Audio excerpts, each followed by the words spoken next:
So every session is recorded, and if you miss it, you can, or you want to look at it again.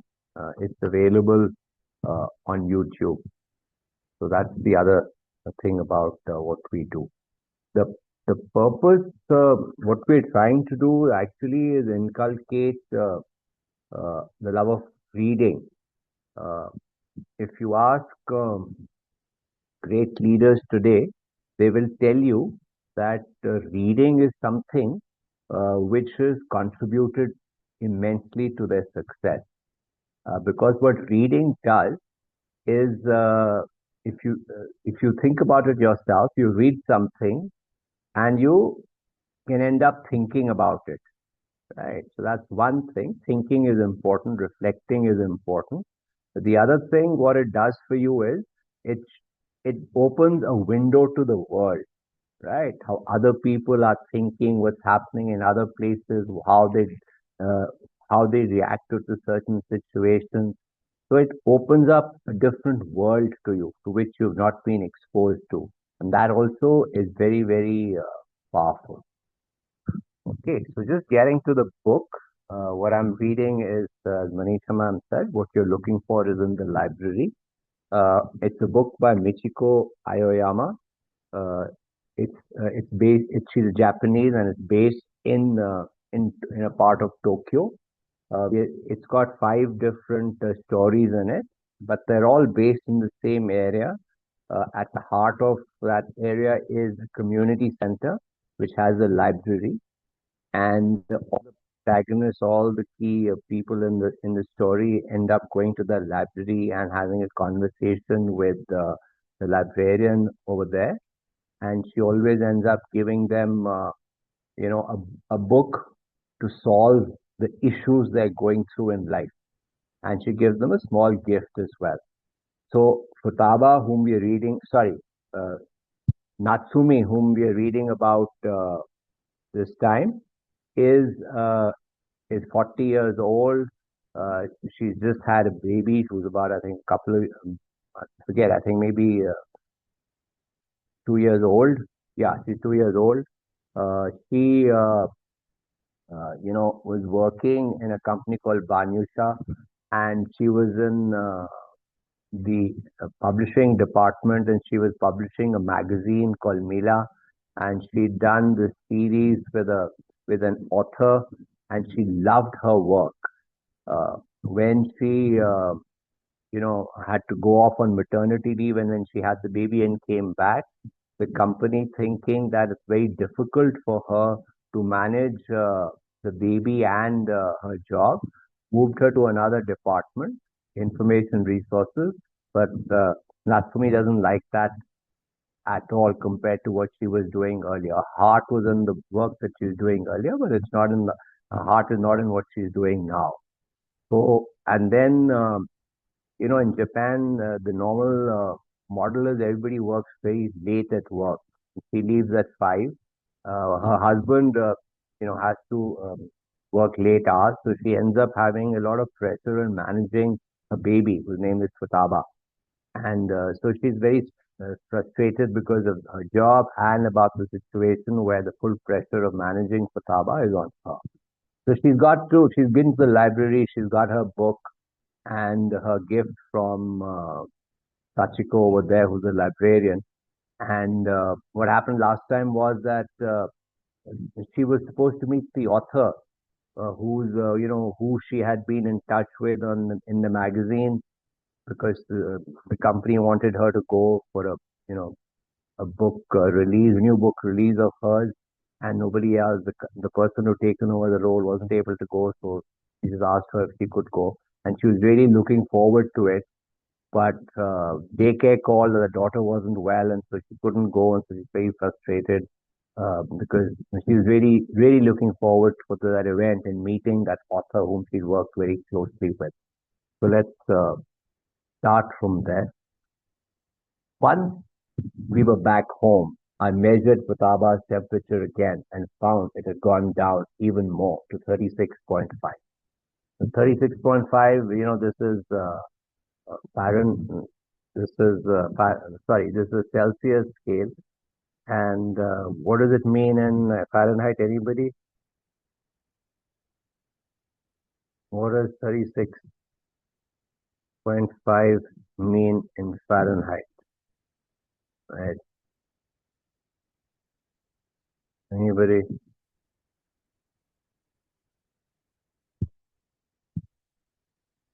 97.7. See, now I also obviously didn't know this, right? I just Googled it right now while waiting for you to answer.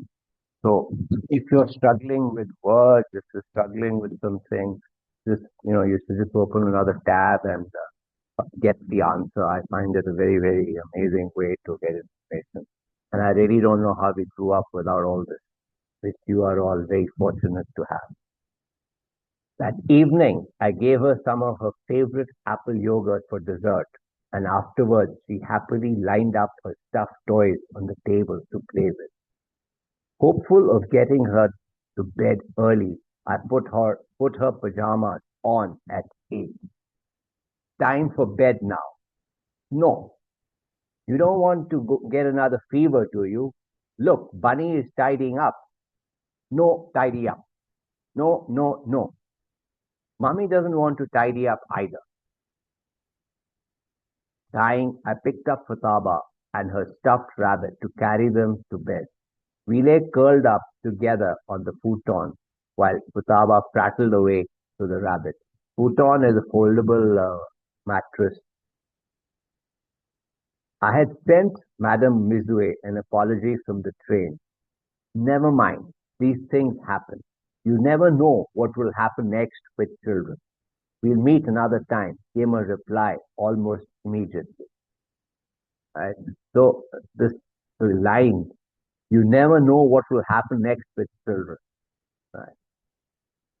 Like a child getting fever on a special day for the mother. Madame Misue had raised 2 sons herself, so she must have had similar experiences. Oh, I did so want to talk to her, but I wasn't an editor anymore. I was in no position to casually suggest we meet for a cup of tea.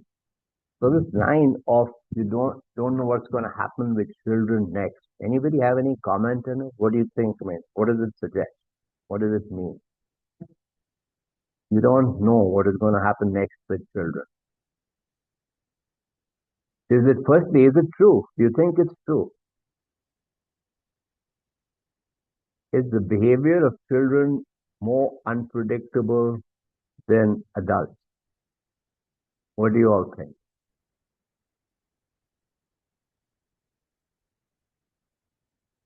I mean, you're at home. You think that you, you the elders around you behave in a more sort of predictable manner than you do. What do you all think? Any thoughts? I mean, you raise your hand. Yeah, we should have mentioned that earlier. Uh, you know, we have had to move to webinar mode because we don't want to limit the attendance to just 100, and sometimes more people come and they can't get in.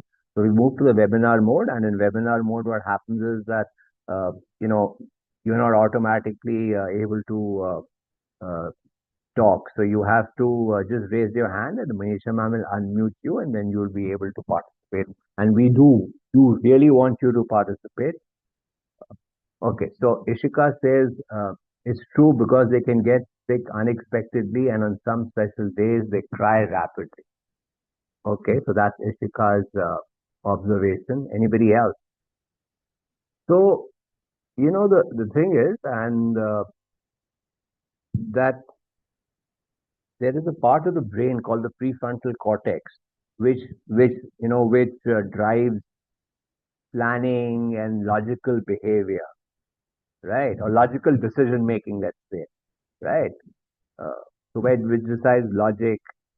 That part of the brain develops fully only between 20 and 25, right? So before that, uh, people before that are driven a lot more by emotion than older people because the prefrontal cortex hasn't developed. So that's the real reason why this happens. And many times, and you will all been going through this, and you'll go through it for a few years more. It's a natural thing, right? And that's what causes it. Because children driven more by emotion, they can be more unpredictable versus adults. Okay. Come to think of it, that was one of the things I liked most about being an editor. The opportunity to see people I wanted to see, to sit down with them one on one and have an in-depth conversation.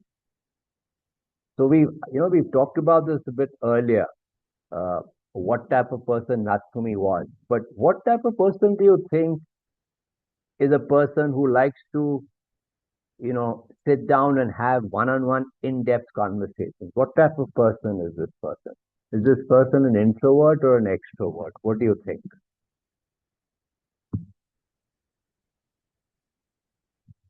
Right? How does an extrovert behave? How does an introvert behave? And is there anything wrong in being an introvert or an extrovert? Excuse me, sir. Anybody. You can put it down in chat, or you can, you know, get yourself unmuted and talk to us. Yes, you may, but your voice is very soft, so you have to be loud enough to speak. Subhik, Yeah. Yes, sir.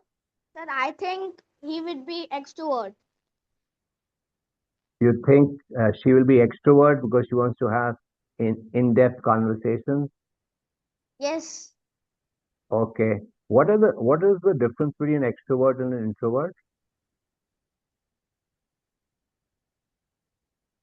extrovert, I think, didn't shy to talk and conversation to anybody else in the community or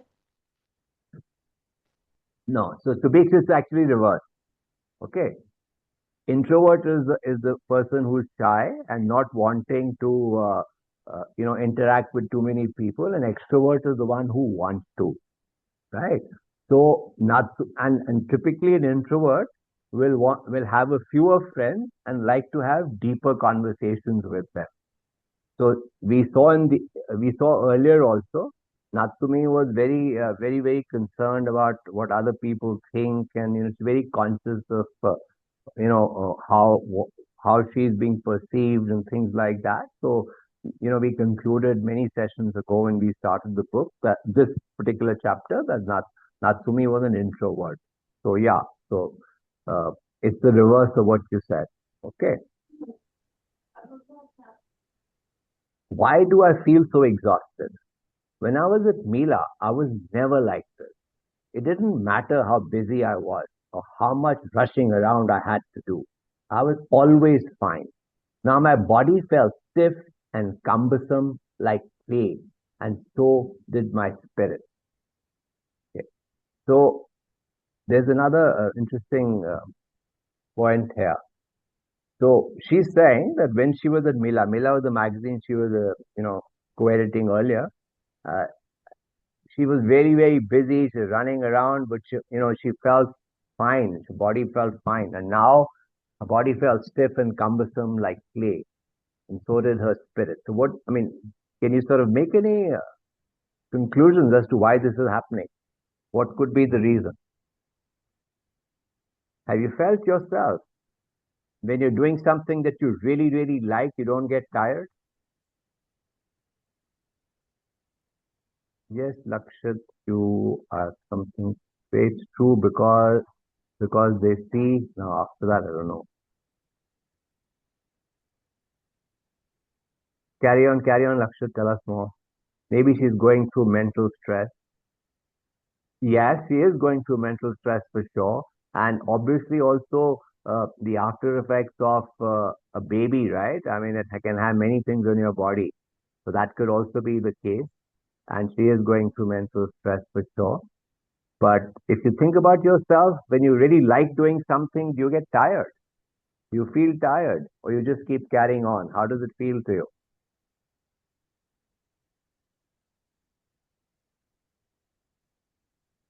Anybody, when you like doing something, how, I mean, you also get tired quickly, or you get more tired when you're doing something you don't like?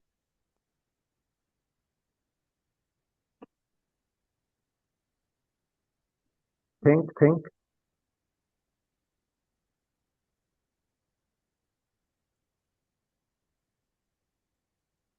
Can you please repeat the question? So what what uh, what we just read? Why do I feel so exhausted? When I was with Mila, I was never like this. It didn't matter how busy I was or how much rushing around I had to do. I was always fine, right? So when she liked what she was doing, she never felt tired, right? And now her body felt stiff and cumbersome like clay, and so did her spirit, she said. So the question was, when you're doing something that you really, really like, you get tired easily.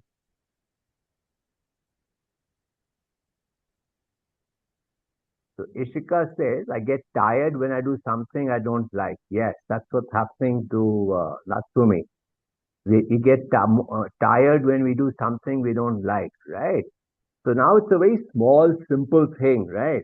And that is why the idea that, you should get into a profession eventually that what you like to do, what you're good at, what the world needs, and what you'll get paid for, right? That is the summary of Ikigai.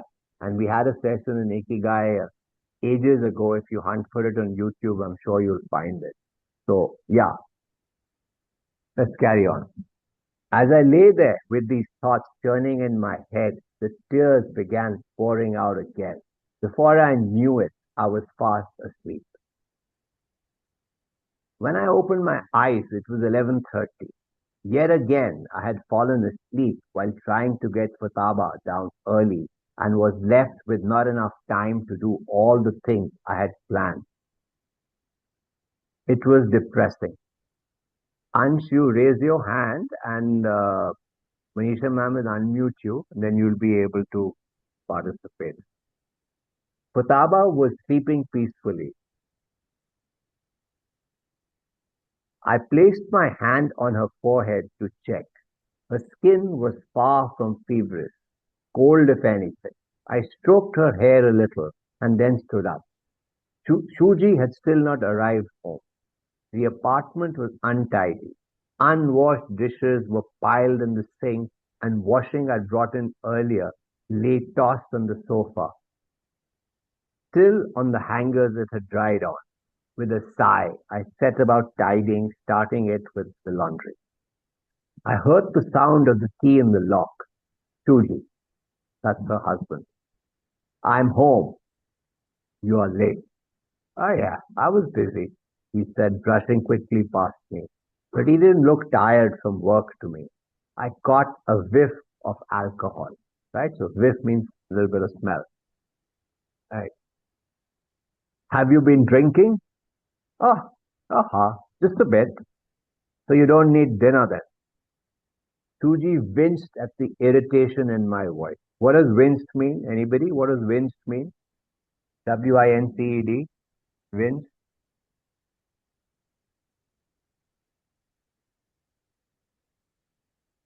Winced? So wince is actually a physical reaction. You many times wince with pain, right? You suddenly feel pain, and that first reaction that happens, that is what is wince. So Suji winced at the irritation in my voice. I got caught up for just one drink. That's all. Sometimes you feel like doing that, don't you? Yes, I do. I most certainly do, but I can't, can I? Once I'd started, I couldn't stop. So this is the other thing that happens, right, with an introvert, because you're not expressing yourself much. Uh, when something, when you start, you can't stop because it's inside you, right, and it comes pouring out. Although it's not necessarily that an introvert will be like this, but many times it happens like that. So it's important actually that when you're feeling something, to talk about it and get over with it rather than storing it inside you. The floodgate burst, releasing a deluge of angry words. Why am I always the one who takes Fataba to daycare and picks her up and has to make dinner, not knowing if you're going to be there to eat it or not? I had somewhere I wanted to go today, but I was called in by daycare, even though it turned out to be nothing. I always have to hurry because I never have time. But I put myself last all the time. And even though there are millions of things I'd like to do, I can't. Suresh is asking how to mic. I guess you are saying how you can participate in the conversation. If you raise your hand, going through the regular, there's a key to raise your hand, right, in your taskbar. And then Manisha ma'am will unmute you, and then you'll be able to participate. Hey, it's not like that. I went out for a night on the town. But you went out drinking and without even telling me. I threw the towel. I had just finished folding at him. The only reason I didn't throw a mug was because I'd have to clear up the mess if it broke. Even in moments like this, with the blood rushing to my head, I was making those split second calculations. She's your child too. When I was pregnant, didn't you say we do all the work together? Well, how about helping me more with the housework and daycare? Don't you care about my promotion prospects? Do you want me to not get promoted? You know I can't skip meetings or business trips to pick up Futaba or come home early enough to cook dinner. The reality is you're the one with the job flexible enough for you to leave at 5 o'clock. I held my tongue. There was a part of me that didn't think it would not suit me for Suji's position and potential for promotion to be compromised. But it didn't feel fair. I'd stepped off my career track, hadn't I? Why did I have to be the one who shouldered all responsibilities at home? Because I was the mother? But I'm the one who loses out, I spat out tearfully. I saw the distaste come over his face and his mouth, open to speak, then suddenly stopped as his eyes widened in surprise. Mutaba was standing at the door to the living room. Our bickering had woken her. Okay, so let's just stop here for a second. So, what do you think uh, about the situation? Do you have any thoughts on it, right? So, her point of view is that Shuji should be helping more in the house, and it's unfair because she has to, do all the work related to the daughter. And Shuji, because it's in Japan, they work late, and he has to travel a lot. His point is that your job is flexible and his is not, so he can't help it. So, what is your point of view? Do you have a point of view on this? Do you have any thoughts? What do you all think?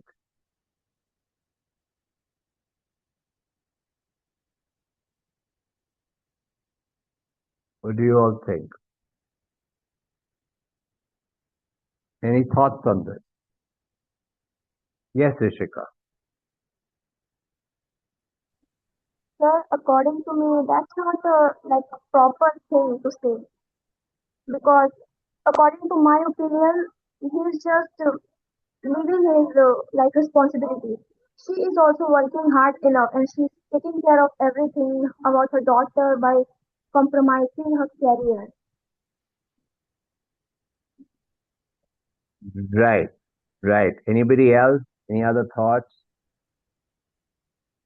Anybody else? Any other thought?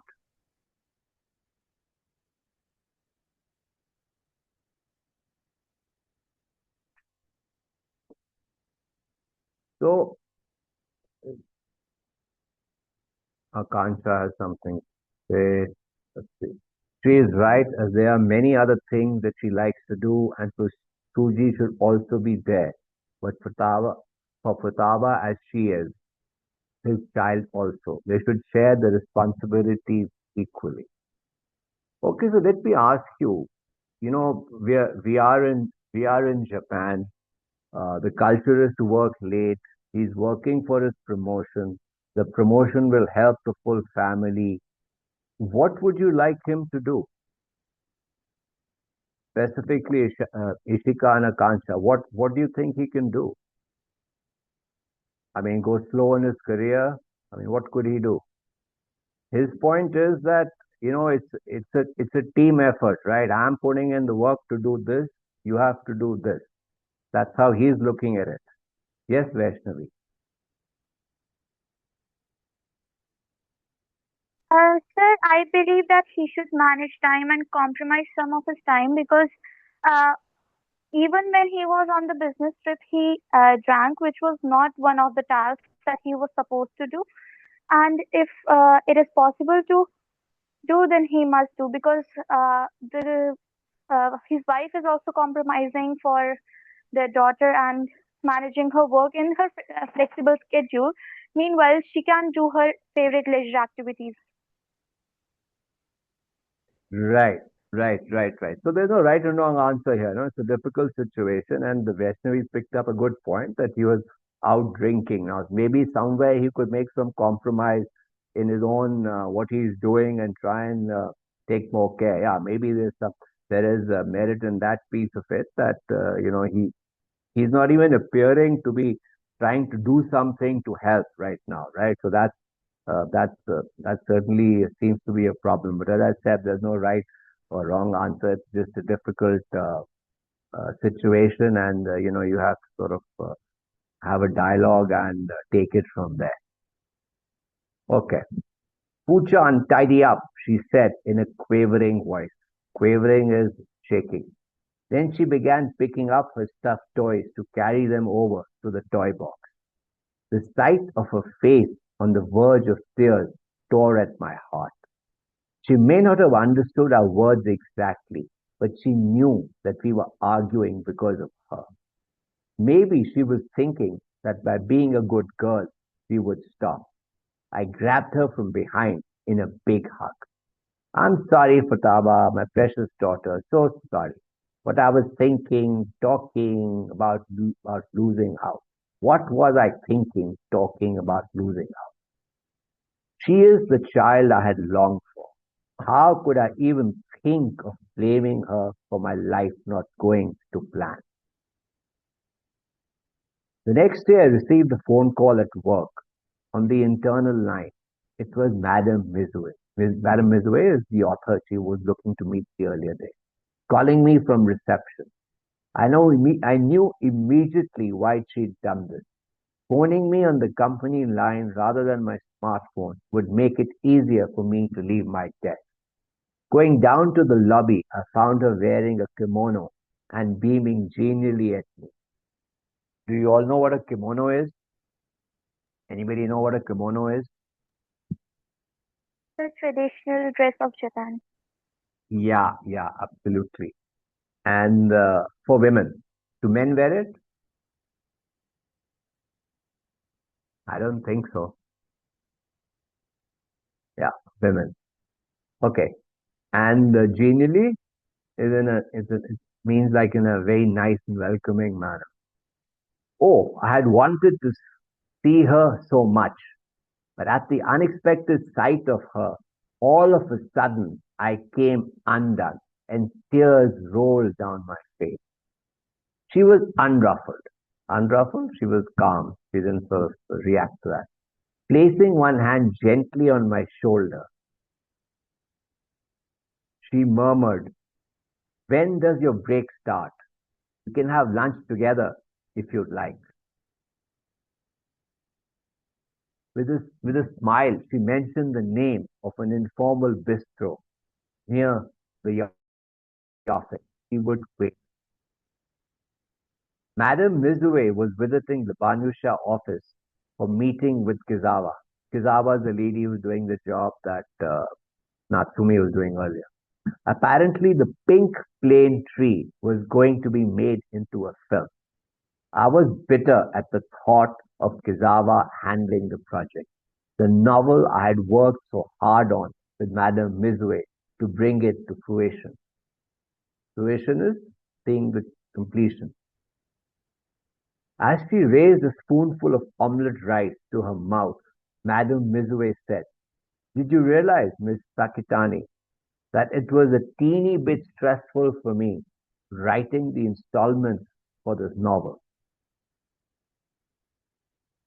It was? Oh my, yes. Think how nerve-wracking it is to write for all those sensitive, impressionable young women. I was always worrying about being inadvertently insensitive or laughed at for being out of touch and too old-fashioned. Swallowing a mouthful of omelette, she went on cheerfully. Yes, it was a teeny bit stressful, but so much fun. Tremendous fun, in fact. In the course of writing it, I realized there is so much I have to tell young women. And the whole time, these two main characters were constantly chatting away in my head. We were always together. They were like daughters to me, as were my readers, all my precious daughters. It was like having children again after a very long time.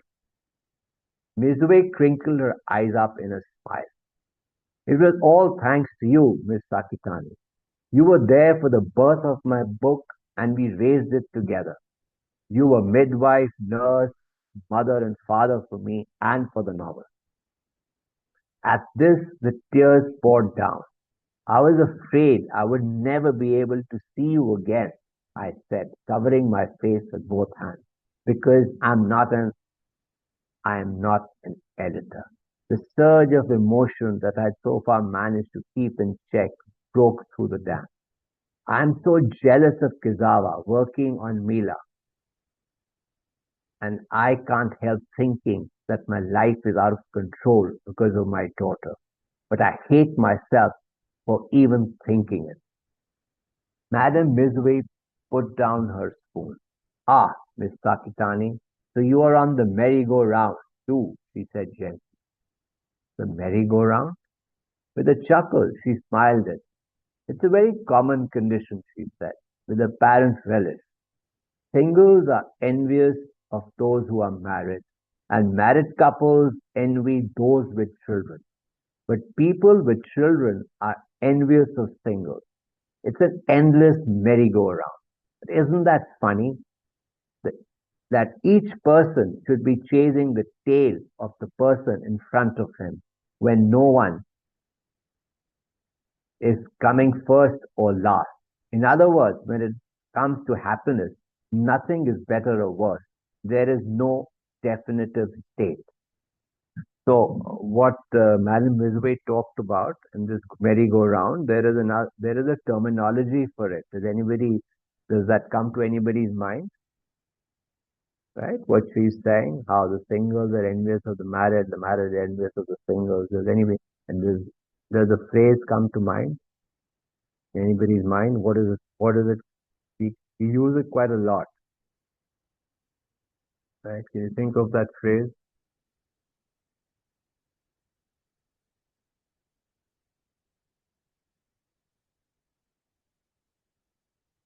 Okay, that phrase is grass is greener on the other side.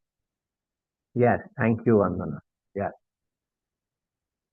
grass is greener on the other side. Okay, so now, uh, anybody have any thoughts on these words? When it comes to happiness, nothing is better or worse. There is no definitive state. Any thoughts on this what's written? When it comes to happiness, nothing is better or worse. There is no definite state. What does that mean? What does that mean to you?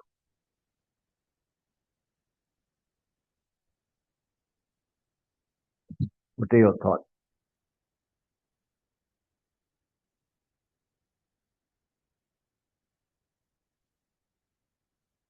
When it comes to happiness, nothing is better or worse. There is no definite state, definitive state, May I? right? Yeah, please. What one thing is coming to my mind is about situation. So it depends on the situation, the time, the period of your life. So maybe at one particular moment I'll be very excited, very happy of something happen, and But the same thing happened other time, I may not be that happy. So I believe situation is important. Yeah, no, no, absolutely. And also, as Vandana said, happiness is a perspective, right? And it's an individual thing, and that's the full point of the grass being greener on the other side, right? Uh, Yeah. one's definition may be different from somebody else's definition. There was a saying. Uh, Happiness is a state of mind. no, no, that's one. But there's also, one man's poison is another man's something. I remember this Yes, yes, phrase. yes. We used to use it when we were small. I've not heard it for a very, very long time. Uh, but yeah, so it depends on perspective, and what makes one person happy may not make somebody else happy. And obviously, this thing changes also, right? As you said, depends on your situation and stuff like that. So Kanishk is saying that, or Kanish is saying, and my voice is not coming. I mean, is it a problem for other people too?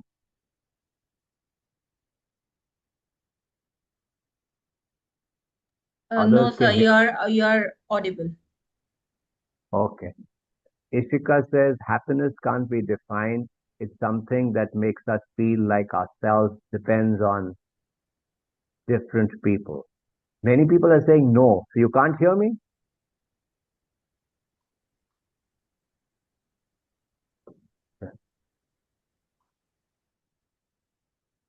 Hmm. Sir is not audible to you? Now you can hear? Am I audible to Okay. everyone? Yeah, yeah. Okay. So, Madame Misue took a sip of water. Life is one revelation after another. Things don't always go to plan, no matter what your circumstances. But the flip side is all the unexpected, wonderful things that you could never have been happening. Ultimately, it's all for the best that many things don't turn out the way we hoped. Try not to think of upset plans or schedules as personal failures or bad luck. If you can do that, then you can change in your own self and your own life overall. Okay, now let me read that again because there's a lot of lots for us to take away from what Madame Misue has just said. Life is one revelation after another. Things don't always go to plan, no matter what your circumstances. But the flip side is all the unexpected, wonderful things that you could never have imagined happening. Ultimately, it's for all the best that many things don't turn out the way we hoped. Try not to think of upset plans or schedules as personal failure or bad luck. If you can do that, then you can change in your own self and in your life overall. Okay, so yeah, we all make plans. Sometimes the plans don't work. So she's just saying that maybe some plans have not worked, but many other things happen. And you know, at least I mean, a saying that comes to my mind, reading this is that I mean, I don't know what is the source of this saying, but the saying is that whatever happens, happens for the best. So, it's an attitude to have and move on rather than, staying worried with the plan has not not come about. And, so yeah, things happen, but you have to take it in your stride and move on. And Madame Mizue is making the point that many other good things may have also happened as a result. So then she looked off into the distance and smiled. After the meal, I stretched out my hand at the till to wrestle the bill from Madame Misue. Till is the cashier's place. Though I could not put the lunch down as a company expense, it was nevertheless imprinted in my brain that I should pay. So this is a very common sight in India, right? After a meal, many people are doing this, right? I'll pay, I'll pay. May not be at your age, but later on, certainly. I think when we're smaller, it's very simple. The concept of going Dutch, right? I mean, it's a very common concept, but somehow as you get older, then different things take over. Madame Misue held the bill up high. No, please, let this be my treat. But for your birthday, it's coming up soon, isn't it? That's why the Natsu character for summer is in your name, isn't it, Natsumi? I might have mentioned that to her at one time. She had remembered. Thank you very much, then. I appreciate it. I bowed my head in thanks. So how old will you be? Madame Misue asked mischievously. 40. Ah, how nice. Finally, you're ready to do all kinds of things. Have fun. The playground is big. She took my hands and squeezed them tight. Happy birthday, Natsumi. I'm so glad I met you. A feeling of tranquility began to flow through me, seeping into every cell of my body. My time at Mila had given me not only a career, but this too. In a place away from the office, it had gifted me the warmth of emotion I felt in this moment. This was worth being born for, I thought, from the bottom of my heart. Right? So, this just go back, Manisha, ma'am. So, the advice that Madame Misue gave her, have fun. The playground is big. Right? What do you think she's suggesting? What do you think she's suggesting? Any thoughts? What do you think she's suggesting?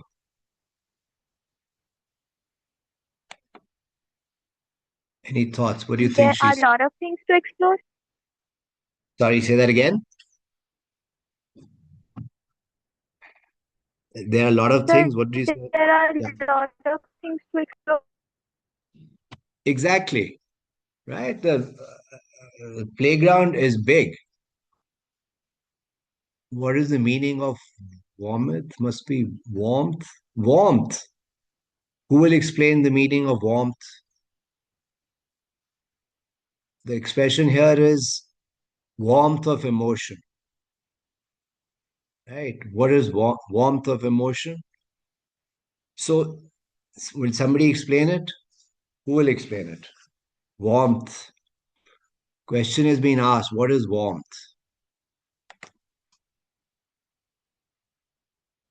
Right? Who can explain it? Warmth.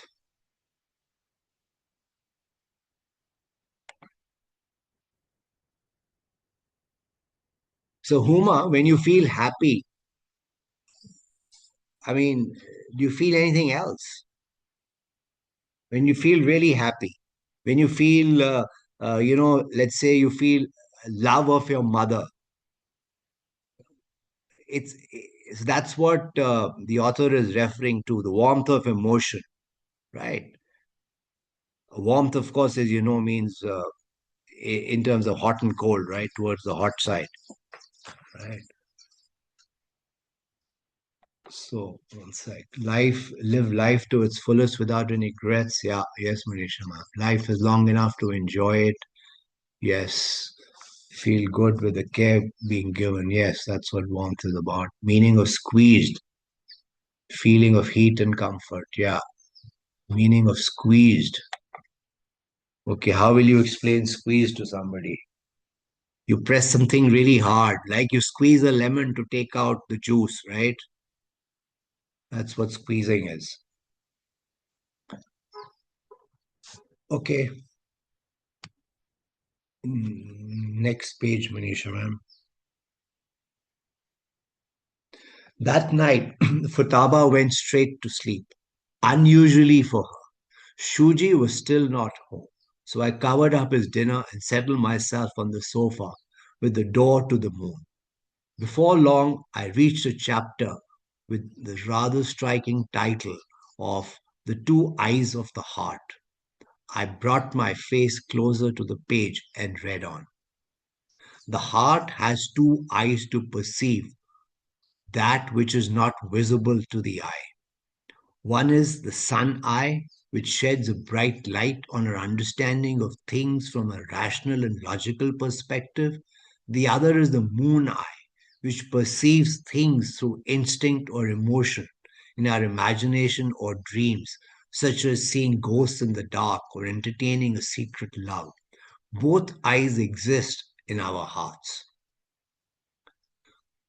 For the first time in a very long time, I also felt capable of immersing myself in a book with a clear head.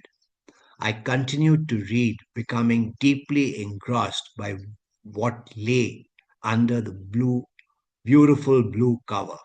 I found that connections between the sun and moon and mythology to be fascinating, as were explanations on how to interpret astrology and magic and the hidden emotions of human beings. From big things to little, there were some things we simply cannot force to go to plan, no matter how hard we try. It was a surprise to see the words go to plan. The same words Madame Misue had said to me earlier in the day. How uncanny is it that what one reads can sometimes synchronize with reality. Okay, engrossed means you get very involved with.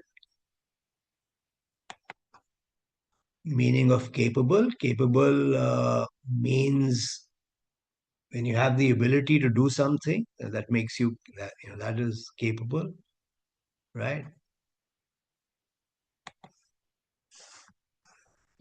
My estimation of Miss Kumachi went up.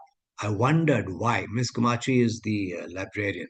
I wondered why she told me about this book, which reminded me the free gift she'd given me was still in my bag. I dug the felted object out from the inside pocket, and sat it lightly on my palm to examine. Engrossed is to get very involved with. Estimation is uh, when you don't know something exactly, but you're trying to make an educated guess. Right? How long do you think it will take us to reach from Delhi to Bombay or Delhi to Ghaziabad or Gurgaon? You're estimating a time, so that's what estimation means. Which reminded me, the free gift she'd given me was still in my bag. I dug the felted object out from the inside pocket and sat it lightly on my palm to examine. The continents on the ping pong ball sized globe were mostly rough outlines, but Japan was accurately rendered. Rendered means it was made.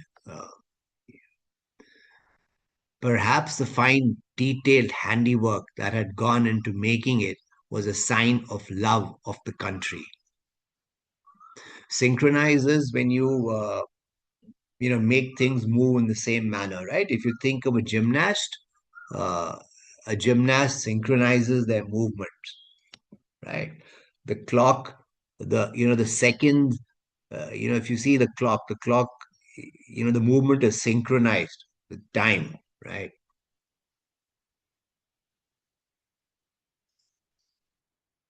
Perhaps Perhaps the fine detailed handiwork that had gone into making it was a sign of love of the country, a way of saying, this is where I am. It's night now. The earth will turn and morning will come. Ping pong, table tennis is also called ping pong, right? Something going from one side to the other, if you can sort of picture table tennis being played. While rolling the felted globe in my fingers, I was struck by an idea. Ptolemaic theory and Copernican theory, geocentrism and heliocentrism. Aeons ago, people used to believe that Earth was stationary and the heavens moved around it, when in fact it was the Earth that rotated. Something clicked. That's it. I was forced to move to Mila from Mila to the Information Resources Department and I have to do housework and childcare.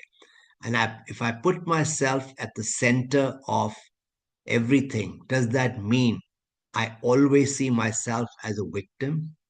And why I always end up wondering, why can't people do things that work for me? I stared at the blue sphere on my palm. The earth moves morning and night. Don't stay, they go. What do I want to do now? Where do I want to go? Eons is like many, many long years, a bunch, I forget how many bunch of years are called eons. So it means basically just a long time. I was aware of something shifting. That same gut feeling I had had that morning with Madame Misue moved more sharply into focus. Suddenly, I knew what I wanted. I wanted to be a literary fiction editor and work with authors to draw out the best in them and bring readers the best possible stories. Misue is that lady who had just come in, Prathama. The playground is big. Madame Misue's words still rang in my head. Had she been suggesting I get off the merry-go-round and try out something else in the playground? Never swerving from a path is not necessarily a virtue, isn't it? Better sometimes to be honest about what you really want. I picked up my smartphone to search for recruiting information with publishers. Up until now, I had limited myself to companies that published magazines, thinking that was my only option. But my current situation meant that being part of a magazine editorial team, which requires speed and teamwork, was not feasible. In book publishing, however, it might be easier to work independently at my own pace. Maybe I could find a new path. Would it be possible for me to change direction and go into literary publishing? Editorial. So, if you look at a magazine or if you look at a newspaper, people are bringing in stories, but somebody is putting it all together. That person is the editor, right? In the middle pages of a newspaper, you'll have the editorial page as well. So, when you're looking at something and making corrections, putting it all together in a particular way, that's editing. Established is creating. Feasible means what is possible. After a while, I came across Cherry Peach Books, an old established publishing company that is strong in literary fiction. Madame Misue had also published several books with them. As luck would have it, they were currently recruiting, but I would have to post my application by tomorrow. I might just be in time. I tried to keep my rising excitement in check as I poured over what was required. After today's meeting with Madame Misue and Futaba going to sleep early, I felt as if perhaps the tide was turning, as if there were greater forces on my side now. Okay, Manisha ma'am, let's stop here. So, if you noticed one thing, and this happens I found it to be true in life as well, that when things are going bad, somehow your mind is in a state and it seems everything is bad. And when suddenly something happens and something starts looking good, you seem to be on in a streak where you start feeling very good. And the point I wanted to make is this is all in our mind. And if you are managing, it's not necessarily like, you start your day and something goes wrong. That doesn't mean the rest of the day is going to go wrong. Right. So many of these things are in our mind. And sometimes when we, start to get into that sort of mindset where, oh, today is going to be a bad day. And then in your mind, you sort of, you blow up what things are not so good. And that's what ends up happening. But it's possible for you to work on your mind and, turn things around. Cumbersome. Who will tell what cumbersome means? Okay, cumbersome. So cumbersome, has many contexts. I know we read it today. Body felt cumbersome. In that context, basically means that difficult to move around. Futaba is the name of her daughter. Okay, Manisha ma'am, we can stop here. And I'm on my computer, and I think I can share the Joy of Learning diaries, and so I will do that. Okay. And so that's the Joy of Learning diaries that Manisha ma'am was talking of earlier, and we have a very lovely, uh, you know, reflection from Rekha ma'am. And I just would want to read a very small piece where I think Rekha ma'am was there. Uh, if she's there, would be good if she wants to read. But anyway, let me go ahead. So this paragraph I want to read from what Rekha ma'am wrote. Overall, both sessions reinforced my belief that reading literature is a powerful educational experience. While one book inspired curiosity, environmental awareness, and a love for learning, the other deepened my understanding of human emotions and social responsibilities. As a teacher, I found these readings particularly valuable because they promote critical thinking, empathy, and holistic development. They reminded me that good literature is not only informs, but also shapes attitudes, values, and perspectives, making it an essential tool for meaningful learning and personal growth. So, thank you, Rekha ma'am, for doing that, because this is just in addition to what I was telling you about and earlier on about the benefits of reading. So Rekha ma'am has summarized this really well. And we talk of 21st century skills, critical thinking is really important, right? Empathy is really important, right? And it's not about marks, it's about holistic development. So these are the points she's making, right? It's a powerful educational experience. All the learning is not really happening necessarily in a classroom. A lot of learning happens outside the classroom, and reading is certainly a fantastic way to enhance your own capabilities. So thank you for that, Rekha ma'am. And this is Talat. Talat, you want to read what you wrote?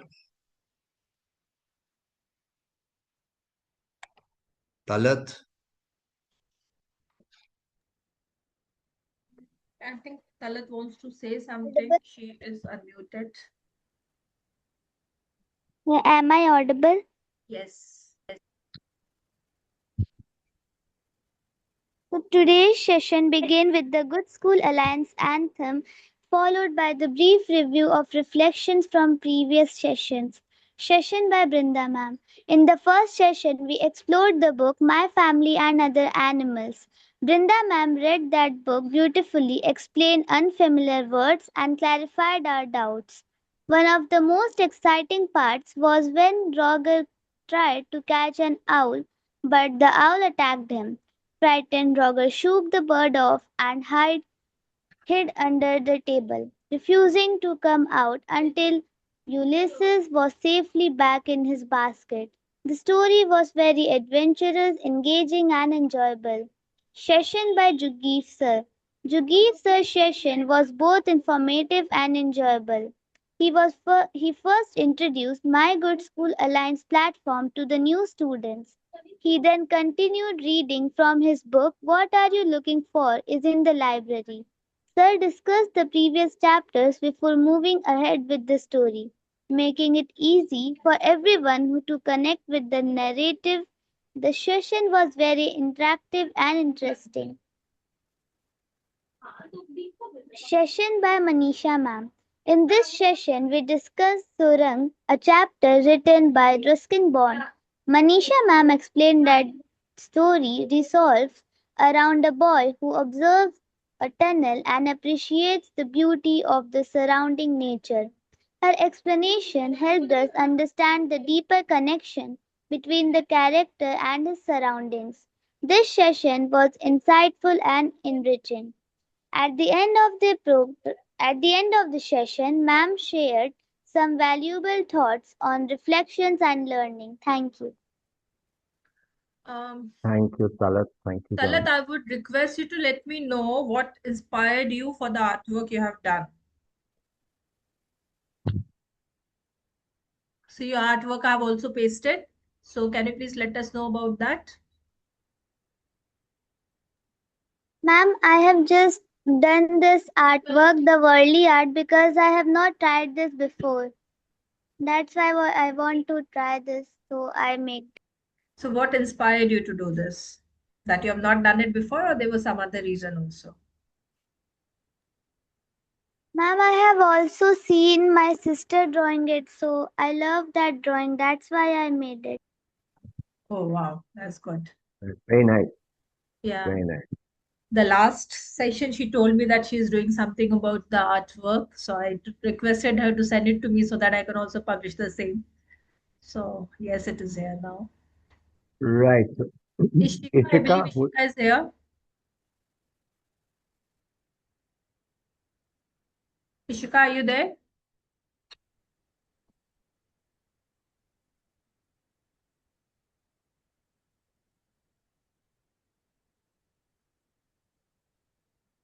Okay, Bhavin has hand up. So Bhavin,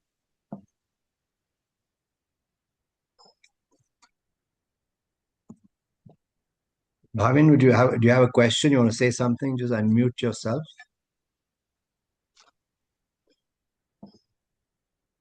Okay, who would like to read uh, the next part?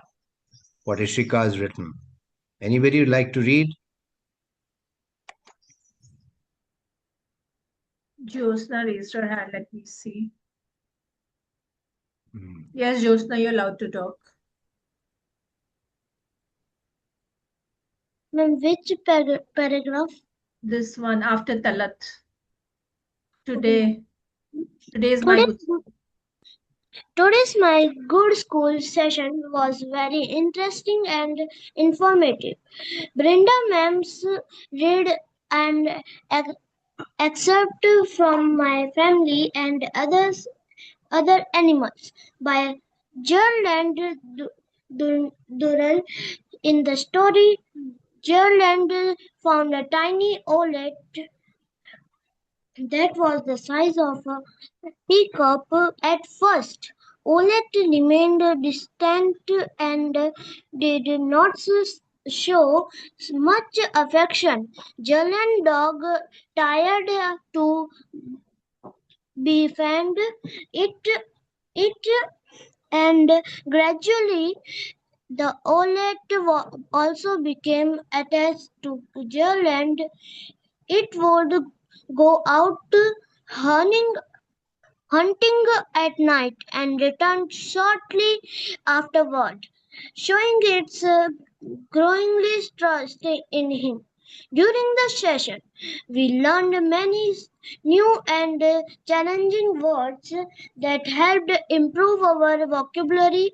We also came across the names of different flowers and animals which made the story for interesting and educational. We learned about purposes and discovered that they are similar to dolphins. Brinda Mams also introduced us to famous Tintin books and encouraged us to read them. The session helped us learn more about nature, animals, and literature in an enjoyable way. Overall, it was an engaging and and enriching and memorable learning experience. Thank you.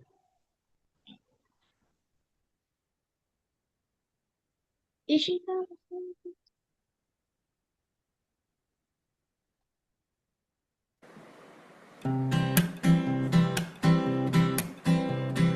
We are here at my good school.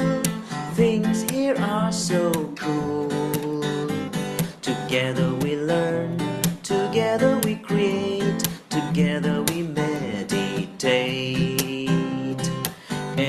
everyone is welcome.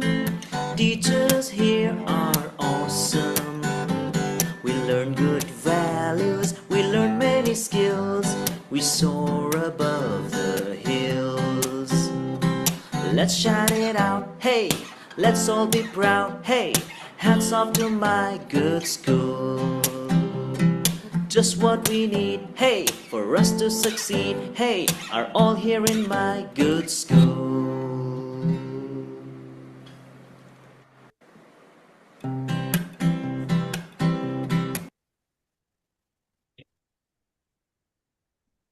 That was the anthem I was wondering I'll play. Thank you so much sir, for doing it for me. So you're not audible.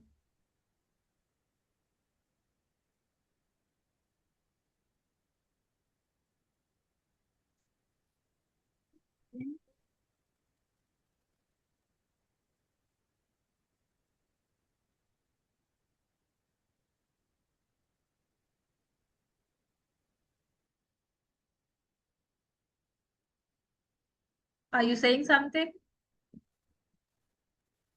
What if networking starts with a book? Yes, you heard it right. This is one of the reasons why I started joining the Thoughtful Thursday readings at GSA. It is a place where readers come together to share ideas, exchange perspectives, and learn from one another through books and discussions.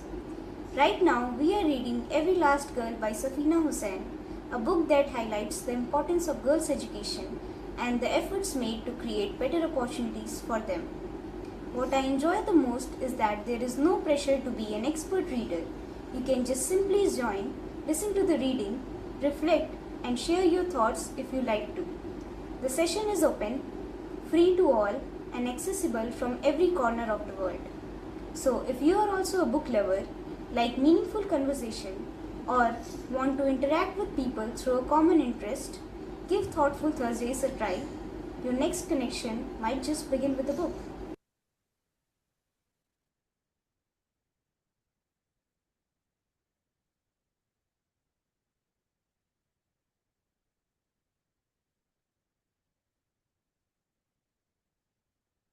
Um,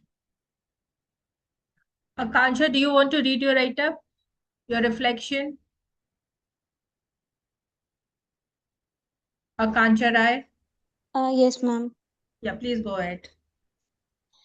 Instead of reflecting on the stories themselves, I would like to share a few things from the three readings that stayed with me. From Brinda ma'am's session, the thing that caught my attention was the owl. Growing up, I have heard many myths about owls that they bring bad luck, should not be seen at night, or are connected with death. Because of these stories, owls have always seemed mysterious to me. At the same time, I find them fascinating and even cute. The reading made me curious to learn more about them and understand the truth behind these beliefs. It reminded me that nature becomes more interesting when we observe it with curiosity rather than assumptions. From Jugjiv sir's session, I like to reflect on the moon.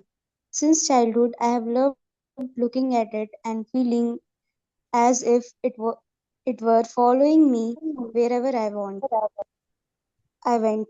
For me, the moon brings back happy memories and reminds me of people who. Whenever I look at it, I feel calm and connected, even to those who are far away. From Manisha ma'am's session, the image of a tunnel stayed with me.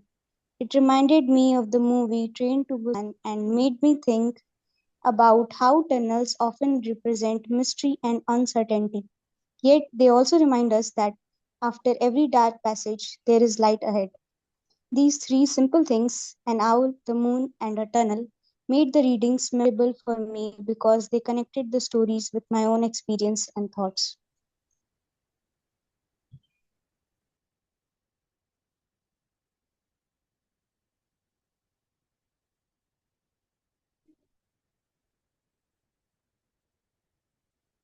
Yeah.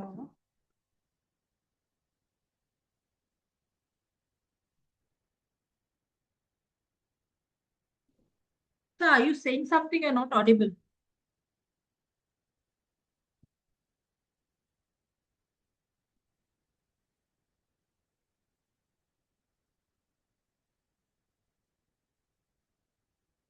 Okay. Um, so you all must be wondering that why we are given chance to only a few students and not to everyone to read. The main reason behind is our main vision is reading, reflection, and building relationship. So one who is reflecting, they are the first one to read their own write-ups. So in case they are absent for that day, or so we do allow others also. So in case you all want to come here and read, you all are advised to please write your reflection, send it to us. It's not necessary that it is from our session only. It can be anything you take away from nature, from anything outside. Something has come up at some particular time of the day, it's just hit you and you wanted to speak about it, you wanted to let us know about it. So go ahead and do that. So these are a few things which I wanted to tell you. And about the book which I am reading, I just want to show you. I am reading Ruskin Bond's book. And the best part about Ruskin Bond's book is it is close to the nature, and everything which is written by Ruskin Bond is the language is basically very easy, and it makes, and the stories are also very close to our heart because it is taken from us, it is taken from the people, those who are living next to your home, or maybe from somebody you all can relate to. So small stories are there. So, and the best part is since the stories are small, we can relate, we can connect, and it gets over on the very same session, and a next session generally is not required. So it goes in your mind, it allows you to think, it allows you to reflect, and it allows you to commit also. With that note, I will start the story Garmiyon Ki Rut. Is my screen visible to everyone? Yes? You all can say yes or no, or you can write in the chat box if my screen is visible. Yes, okay, thank you. I take it a yes. Okay. Just give me 1 minute. बसंत ऋतु में विस्नी ने Roxy cinema में जाकर नौकरी मांगी। वह 14 साल का था। उसकी त्वचा पहाड़ी लोगों जैसी हल्की और कोमल पूरी थी। उसकी काली आंखें और बिखरे हुए काले बाल थे। वह अपने गांव से हिल स्टेशन पर चला गया था, जो पहाड़ की दो चोटियों के पीछे 30 मील दूर था। उसके पिता की मृत्यु के बाद यह निर्णय लिया गया था कि विस्नी को काम खोजने के लिए शहर में जाना चाहिए। उसकी माँ, बहन और दो छोटे भाई गढ़वाल में अपने खेतों की देखभाल करते थे। वे चट्टाने मिट्टी की खेती करते किसी तरह गुजारा कर रहे थे। रॉक्सी हिल स्टेशन का एकमात्र सिनेमा था और अप्रैल से अक्टूबर तक साल में 6 महीने खुला रहता था। इस अवधि के दौरान वह अच्छा व्यवसाय करता था क्योंकि शहर में पर्यटक और छुट्टी मनाने वालों की भीड़ हो जाती थी, जो गर्मी से बचने के लिए मैदानी इलाकों में आते थे। लेकिन सर्दियों के महीने के दौरान शहर सुनसान हो जाता था। दुकानें और रेस्तरां बंद हो जाते थे, और अगर कोई शहर से थोड़ा बाहर चला जाए तो उसे एक इंसान के बजाय एक भालू के मिलने की संभावना रहती थी। जैसे कि हम लोग सभी जानते हैं कि गर्मियों के मौसम में ज्यादातर लोग हिल स्टेशन जाना पसंद करते हैं, तो ये भी वैसा ही एक छोटा सा हिल स्टेशन था जहाँ पे लोग जाना बहुत ही ज्यादा पसंद करते थे। 6 महीने तो बहुत ही ज्यादा वहां पे लोगों की भीड़ होती थी, लोग घूमते थे, आते थे, जाते थे। और इसलिए जो वहाँ का पिक्चर हॉल था उसमें भी काफी भीड़ होती थी, क्योंकि हिल स्टेशन पे या तो आप मॉल रोड पे घूम लो, शॉपिंग कर लो, खा पी लो, या मूवी पे चले जाओ। ज्यादा कुछ तो वहां करने को होता नहीं, एक्सेप्ट कि पोल्यूशन फ्री ऑक्सीजन वहां पे है, क्योंकि वहां पे रश बहुत कम होता है व्हीकल का। एंड इसके कारण वहां पे जाना, जो मौसम है वो इतना ही ठंडा होता है, इतना और अच्छा होता है। फूल और जो उनकी सीनिक ब्यूटी है इतनी अच्छी होती है कि लोग वहां पे जाना बहुत ही ज्यादा पसंद करते हैं। तो आई होप आप लोग भी कभी ना कभी हिल स्टेशन तो गए ही होंगे, या हो सकता है हर साल ही आप लोग जाते हो, तो ये सब चीज आप वहां पे देखे ही होंगे और आपने एंजॉय किया होगा। 1.5 दिन चलने के बाद जिसने शहर आया तो उसने एक पतली सूती कमीज, छोटी पैंट और टेनिस के पुराने जूते पहने हुए थे। दिन गर्म और धूप भरे थे और ये कपड़े काफी थे। उसके पास थैले में एक कंबल था और उसकी कमीज की जेब में 6 रुपए थे। बस इतना ही सामान था उसके पास। पहले तो उसने एक चाय की दुकान में काम पाने की कोशिश की थी, लेकिन वहां किसी और मददगार की जरूरत नहीं थी। शहर में अपने दूसरे दिन रिक्शा चालकों के छप्पर में रात गुजारने के बाद वो सिनेमा घर गया। वहां सिनेमा घर की चाय की दुकान के मालिक ने उसे रख लिया। मालिक को एक नए लड़के की जरूरत थी। उसने पिछले वाले को अपने अनाड़ीपन के कारण निकाल दिया था। विस्नी का काम चाय और समोसे बनाने में मदद करना, फिल्म में इंटरवल के दौरान दर्शकों को जलपान परोसना और बाद में प्लेट और कप धोना था। उसका वेतन 30 रुपए महीने तय हुआ। उसकी मुफ्त की उतनी चाय शामिल थी जितना वो पी सकता था। तो यहाँ पे विस्नी है, उसको अपने घर से बाहर शहर की तरफ भेज दिया गया था, क्योंकि वहां पे जैसे कि हमें सबको ही पता है कि गांव में रोजी रोटी के लिए उतने अवसर नहीं होते, थोड़े बहुत अवसर जो होते हैं वो शहर में उन्हें मिल जाते हैं। तो ये चाय की छोटी सी दुकान पे काम कर रहा था, जो कि सिनेमा घर में ही था, और वहीं पे उसने सोने का भी प्रबंध कर रखा था। विस्नी तुरंत काम पर लग गया। जल्द ही वो बाकी दो लड़कों, चित्रू और राम प्रसाद की तरह अपने काम के बारे में अच्छी तरह से वाकिफ हो गया। चित्रू आलसी और निकम्मा था। वह हमेशा अपने काम का बोझ किसी और के कंधों पर डालने की कोशिश करता था, लेकिन वह उदार था। उसने पहले हफ्ते विस्नी को 5 रुपए उधार दिए थे। राम प्रसाद के पास एक टी बॉय होने के साथ साथ पोस्टर बॉय होने का भी उल्लेखनीय काम था। इसके लिए उसे अतिरिक्त भुगतान किया जाता था। कोई बताना चाहेगा कि पोस्टर बॉय क्या है? पोस्टर बॉय से यहाँ पे इस कहानी में क्या मतलब है?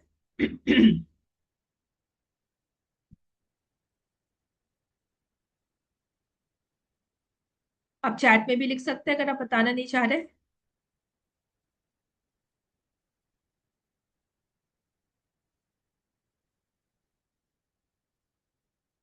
पोस्टर बॉय से आपका क्या मतलब है? पोस्टर बॉय क्या कर सकता है?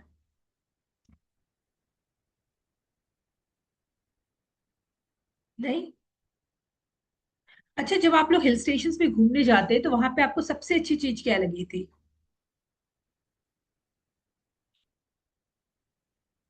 आसपास के हिल स्टेशन पे तो आप लोग गए ही होंगे, या आपके मटर्नल या पेटर्नल होम भी ऐसे होंगे।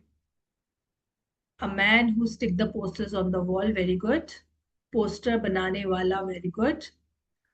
जब आप लोग गर्मियों की छुट्टियों में या किसी और छुट्टी में हिल स्टेशन जाते हैं या किसी और शहर पे जाते हैं, वहां पे आपको सबसे अच्छी चीज क्या लिखी लगी वहां पे?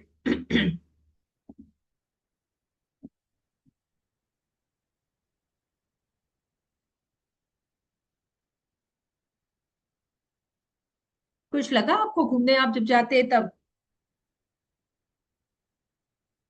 आपने राइड वहां की एंजॉय करी, ट्रेन राइड, एयर राइड, या फिर आपको वहां के मॉल रोड में घूमना आपको पसंद आया, या जो घूमने वाली सड़कें होती हैं पहाड़ों पे जाने वाली, वहां पे घूम घूम के आपको ज्यादा अच्छा लगा? क्या अच्छा लगा?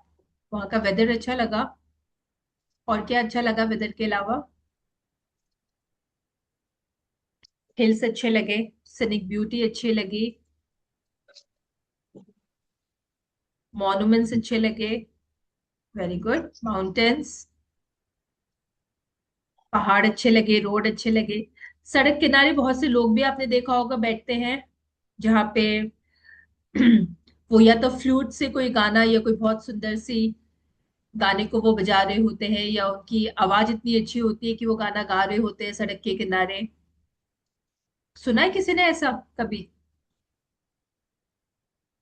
बांसुरी वादन सुना है आपने? ठीक है, आप लोग को ज्यादातर वहां के पहाड़ अच्छे लगे, सिनिक ब्यूटी अच्छी लगी और रोड अच्छे लगे। Thank you so much for sharing. आगे बढ़ते हैं कहानी में।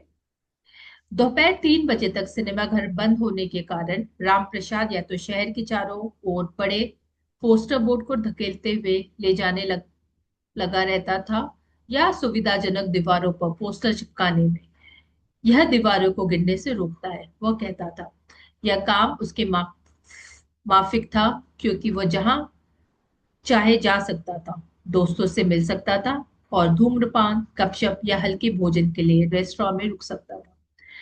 चित्रों के रिश्तेदार कस्बे में थे और उन्हीं के घर में सोता था। विस्नी और रामप्रसाद दोनों अपने दम पर थे और उन्हें सिनेमा घर में सोना पड़ता था। उन्हें ठहरने की कोई सुविधा नहीं दी गई थी। आखिरी शो के बाद रात में हॉल बंद कर दिया जाता था, इसलिए उनके के लिए महंगी सीटों पर सोना संभव नहीं था, जैसा कि वे चाहते थे। उन्हें टिकट खिड़की के पास खुली जगह में सोना पड़ता था, जहां वे अक्सर हिमालय की बर्फीली हवाओं के रहम करम पर रहते थे। लेकिन रामप्रसाद ने अपने पोस्टर बोर्ड को दीवार के कोण पर टिकाकर हालात को सहज बना दिया था। उसने उन्हें एक छोटी सी ओट मिल गई थी, जहां वे हवा से सुरक्षित होकर सो सकते थे। चूंकि विस्नी और रामप्रसाद के पास एक एक कंबल था और रातें ठंडी थी, इसलिए वे दोनों कंबल को जोड़कर खुद को गर्म गोल गेंद में लपेट लेते थे। रामप्रसाद बहुत बीड़ी पीता था। उसकी सांसों में आने वाली दुर्गंध पहले तो विस्नी को परेशान करती थी, लेकिन जल्द ही उसको इसकी आदत पड़ी। रामप्रसाद की कई गंदी आदतें उसे भी पड़ गई थी, जैसे महीने में केवल एक बार नहाना और हफ्ते में एक बार अपनी उंगली से दांत साफ करना। तो आप लोगों को लगता है कि ये आदतें अच्छी हैं?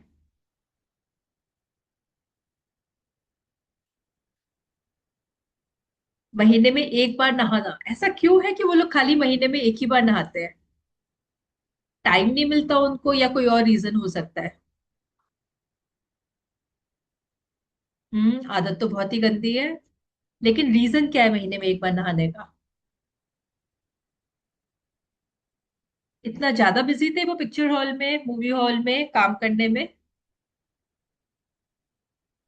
Water not coming, okay.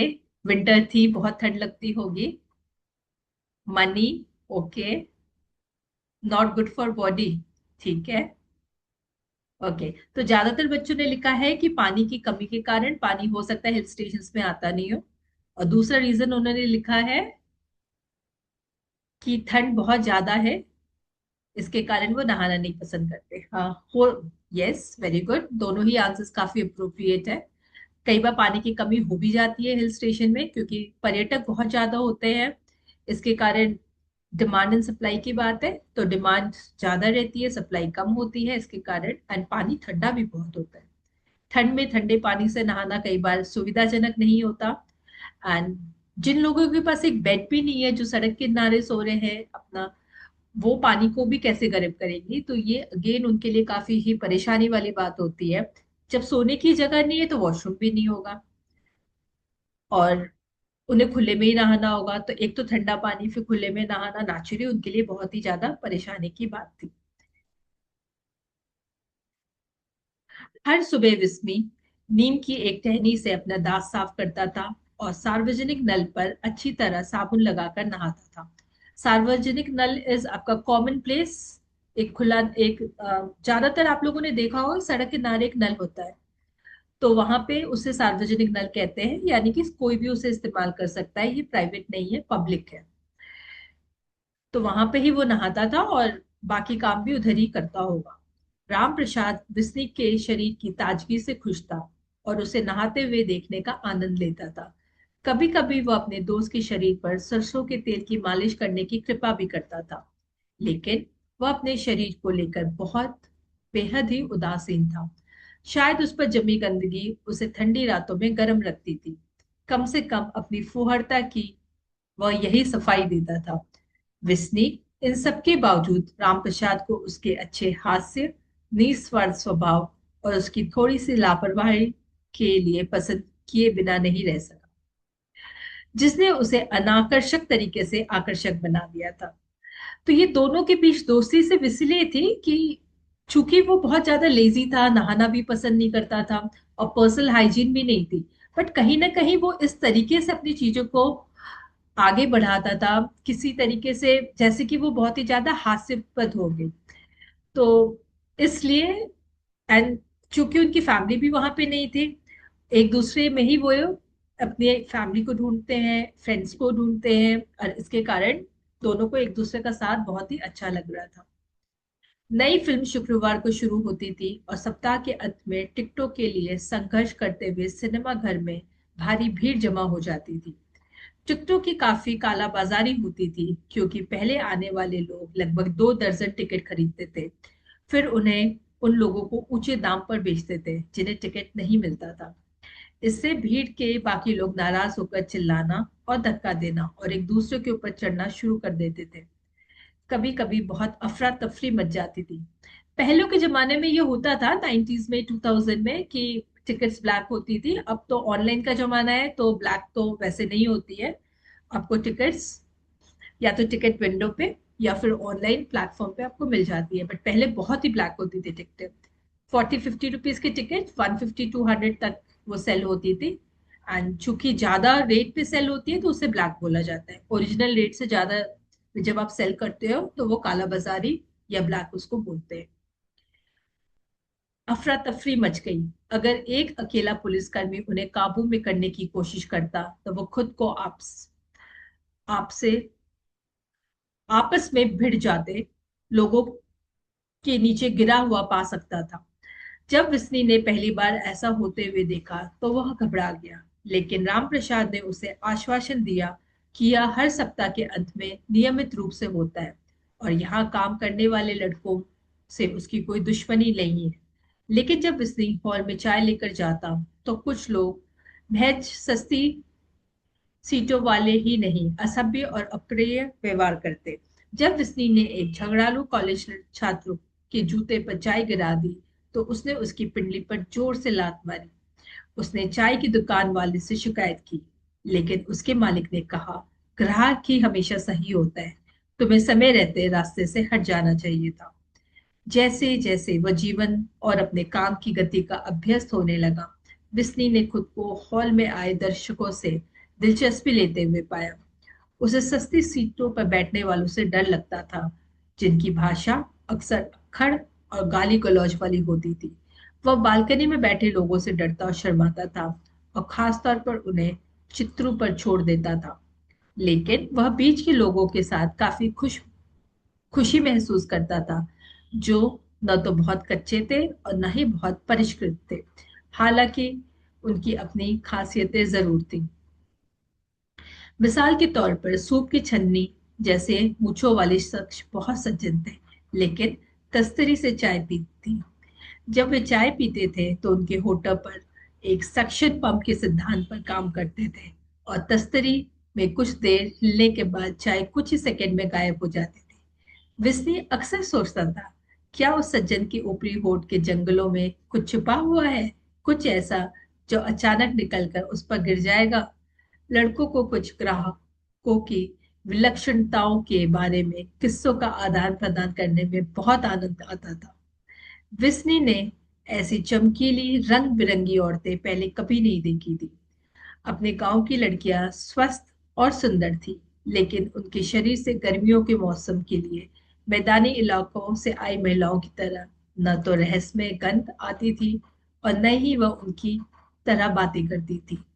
Paint किए और परफ्यूम लगाए अच्छे कपड़े पहने हुए महिलाएं महत्वहीन चीजों के बारे में बात करती थी और विस्ती पर महज हल्की और उबाऊ नजर डालती थी। मध्यम आयु वर्ग की महिलाएं उस पर ध्यान देने के लिए ज्यादा इच्छुक रहती थी। जब वह उनकी कप लेता था तो वे उनसे प्यार से बात करती थी और कभी कभी उसे कुछ टिप भी दे देती थी। उसने पाया कि वह टिप्स के रूप में हर सप्ताह 1 या 2 रुपए कमा सकता है। जब उसे पहले वेतन महीने का वेतन मिला तो उसने आधा वेतन अपने घर भेज दिया। विस्नी की कभी छुट्टी नहीं होती थी, लेकिन सुबह को वो खाली रहता था और तब वह दूसरे लड़कों के साथ पहाड़ी की चोटी से पतंग उड़ाने में शामिल हो जाता था। वह मैदान में फुटबॉल खेलता था। फुटबॉल खेलना बहुत मजेदार था, खासकर मॉनसून की बारिश के दौरान। जब मैदान दलदल बन जाता था तो फुटबॉल फिसल जाती थी और हाथ न आने वाली बन जाती थी। वह कबड्डी भी खेलता था। यह एक जोरदार खेल है जिससे मजबूत टांगों और स्वस्थ फेफड़ों की जरूरत होती है और कभी-कभी वह उस ठंडी जलधारा में डुबकी लगाता था जो पहाड़ से नीचे घाटी में गिरती है। जब भी विस्नी का कोई साथी फिल्म देखने आता तो विस्नी उसे मुफ्त में चाय जरूर पिलाता था। जल्दी उसे फिल्मों और फिल्मी सितारों के बारे में बहुत जानकारी हो गई और सभी लोकप्रिय गीतों के बोल भी वो जान गया। एक बार तो उसने 2-4 फोटो स्टिल चुराने में भी कामयाबी हासिल की और उन्हें एक बड़े घर के युवा छात्र को 5 रुपए में बेच दिया।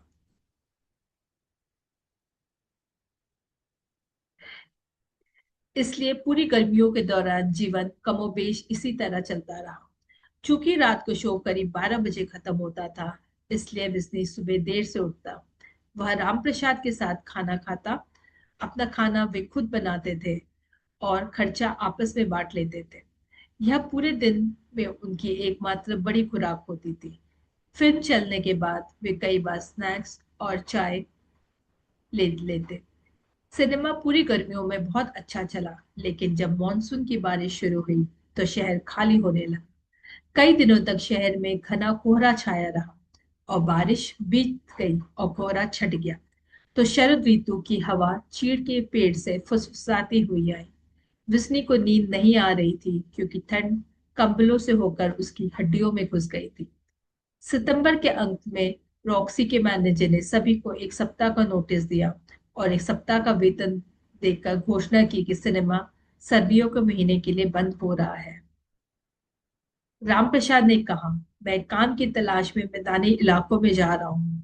मैं अगले साल वापस आऊंगा। तुम क्या करोगे विस्नी? तुम मेरे साथ क्यों नहीं आते?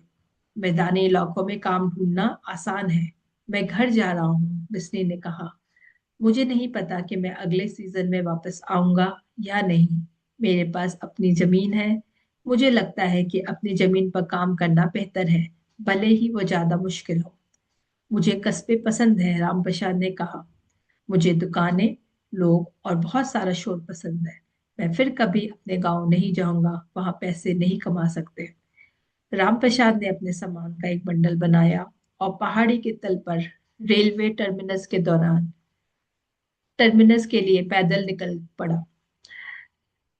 चित्रू वसत आने तक सुस्ती से सर्दियां बिताने के लिए अपने रिश्तेदारों के पास चला गया।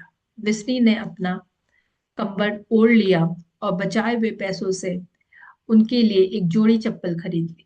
उसके पुराने जूते घिस गए थे, जिससे उसे 1 महीने तक नंगे पांव रहने के लिए मजबूर होना पड़ा। अभी जब विस्नी बता रहा था कहानी के बारे में और किस लोगों से वो बातचीत करना पसंद करता है और किन से नहीं, और किन से वो शर्माता है, तो यहाँ पे एक बहुत ज्यादा कॉन्ट्रास्ट देखने को मिला। यहाँ ये दिखाई पड़ा कि जो बहुत ही ज्यादा हाई स्टैंडर्ड के लोग हैं, एलिट क्लास पीपल है, उनसे वो नहीं पसंद कर रहा था क्योंकि वो उनसे डर रहा था। और जो थोड़ा नीचे बालकनी के नीचे बैठे थे लोग, उनसे भी वो बहुत ज्यादा डरता था क्योंकि वो बहुत ही गंदे तरीके से उससे बातें करते थे। तो ये एक कॉन्ट्रास्ट है लाइफ का। वो ये दिखाता है कि high society and low society के बीच में कितना डिफरेंस है। बट दोनों ही सोसाइटी के लोगों से लोग काफी ही डरते हैं। और जो मिडिल क्लास पीपल है, जो बीच में है, आपके रहते हैं, वो हमेशा ही काफी एक्सेसिबल होते हैं एंड लोगों से बातचीत करने में बहुत ही अच्छे तरीके से पेश भी आते हैं। तो आप लोग जब भी घूमने गए या आपके आसपास, ऐसा आप लोगों ने कभी महसूस किया कि विस्नी जो बोल रहा है वो सही है, या आपको लग रहा है कि नहीं ऐसा होता ही नहीं है? इस तरीके से कुछ आपको लगा कभी?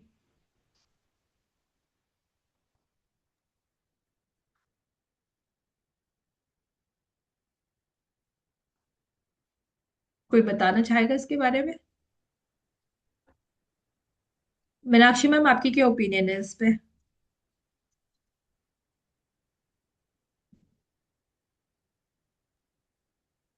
मैम मेरी एक्चुअली देखिए, मिडिल क्लास पीपल नो हम दे एजुकेटेड, एक तो पढ़े लिखे होते हैं, है ना।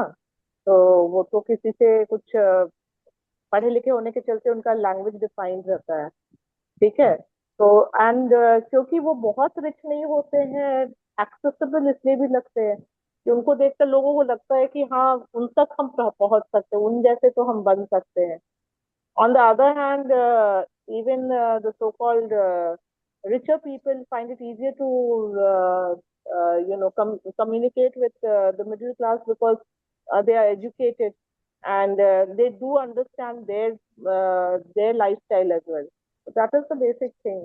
बाकी लोगों को तो ऐसा कुछ बाकी तो ऐसा कुछ बात नहीं है, मतलब that's it.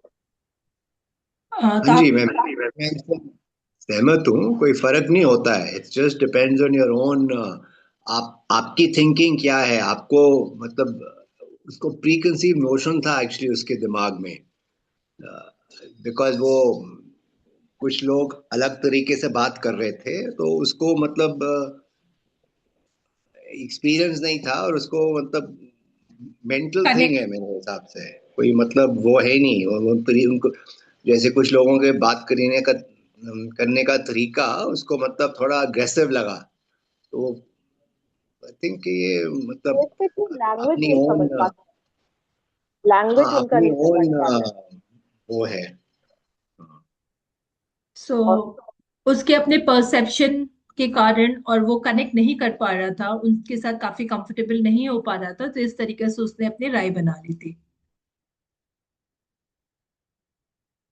तो आगे बढ़ते हैं कहानी में। शहर में उनकी आखिरी रात के दौरान बर्फबारी हुई। वह पोस्टर बोर्ड के पीछे अकेला सो गया, क्योंकि रामप्रसाद जा चुका था। हवा बर्फ के गुच्छे खुले फोयर तक उड़ाकर शांत सुनसान सड़कों पर सीटी बजाते हुए चली गई। सुबह विस्नी ने चमकदार सफेद रंग की दुनिया पर अपनी आंखें खोली। पोस्टर बोर्ड के चारों ओर बर्फ का ढेर लगा हुआ था, जिसमें बस ग्लैमरस फिल्म अभिनेत्री दिखाई दे रही थी, जो कोई जवाब न देने वाले पहाड़ों पर खाली मुस्कुरा रही थी। विस्नी एक चाय की दुकान पर गया। उसने गर्मा गर्म मीठी चाय का प्याला पिया और दो बंस खाए। इसके बाद वह अपने घर के लिए निकल पड़ा। चूंकि उसका गांव दूर उत्तर की ओर था, इसलिए आगे बर्फ और बढ़ती गई। उसके पैर ठंड से नीले पड़ गए थे, और कुछ समय बाद उसे अपने पैरों के होने का बिल्कुल भी एहसास नहीं रहा। वह पूरे दिन जंगलों में चलता रहा, केवल कुछ खाने पीने के लिए गांव में रुकता था। रात उतर आई थी। वह अब भी घर से 10 मील दूर था, लेकिन वह अन्य यात्रियों, ज्यादातर खच्चर चालकों के साथ लग गया था, और उनके साथ अपने एक छोटे से गांव में आसरा पाया। उन्होंने आग जलाई और उनके चारों ओर जमा हो गए। उनमें से हर एक ने अपने घर के बारे में बात की। किसी ने गाना गाया, और किसी ने बुरी आत्माओं और रहस्यमय ढंग से गायब होने की कहानी सुनाई। ऐसी घटनाएं जो उस क्षेत्र के लिए विशिष्ट थी। विस्नी इस बलवान सीधे साधे आदमियों के साथ घर जैसा महसूस करने लगा, और उनकी कहानियां सुनते सुनते सो गया। सुबह उठकर वे अलग हो गए और अपने अपने रास्ते चले गए। जब विस्नी अपने गांव पहुंचा तो लगभग दोपहर हो चुकी थी। खेत बर्फ से ढके हुए थे, और गांव से होकर गुजरने वाली पहाड़ की जलधारा पूरी उफान पर थी। वह पहाड़ी पर चढ़कर अपने घर पहुंचा। उसका घर गांव का सबसे ऊंचा घर था। गांव के पास पहुंचते ही उसे भौंकने की आवाज सुनाई दी। उसकी माँ का बड़ा काला भूटिया कुत्ता बर्फ के ऊपर से उसकी ओर लपका। कुत्ता उस पर कूद पड़ा और उसका मुंह चाटने लगा, और फिर सबको बताने के लिए घर की ओर लपका। फिर विस्नी को उसके छोटे भाई ने देखा और मुड़कर चिल्लाते हुए घर के अंदर भाग गया। विस्नी आ गया, विस्नी आ गया। दूसरा भाई विस्नी विस्नी चिल्लाता हुआ घर से बाहर आया। विस्नी खेतों के बीच से टहलता हुआ आया। उसने जल्दबाजी नहीं की, वो भागा नहीं। हालांकि उसने अपनी माँ और बहन को अपने इंतजार में घर के सामने खड़ा पाया। अब जल्दी जल्दी करने की जरूरत नहीं थी। वह लंबे समय तक उनके साथ रहेगा, और रॉक्सी के मैनेजर को अगली गर्मियों के मौसम के लिए किसी और को ढूंढना होगा। यह उसका घर है, और ये उसके खेत है। यहाँ तक कि बर्फ भी उसकी है। बर्फ पिघलने पर इन खेतों को साफ करता और उन्हें खोदकर उर्वर बनाता था। वह खुद को बहुत बड़ा और बहुत मजबूत महसूस कर रहा था, क्योंकि वह उस जमीन पर लौट आया था जिससे वह प्यार करता था। So with this the story gets over. So कोई बताना चाहेगा स्टोरी में आपने क्या सीखा, क्या चीज आपको अच्छा लगा? ये कहानी क्या दर्शाती है?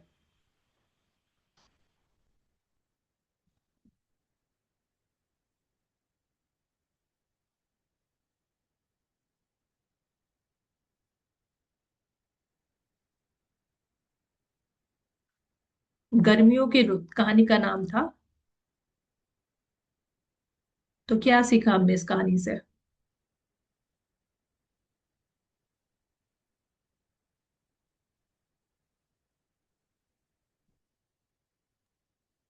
कुछ नहीं सीखा।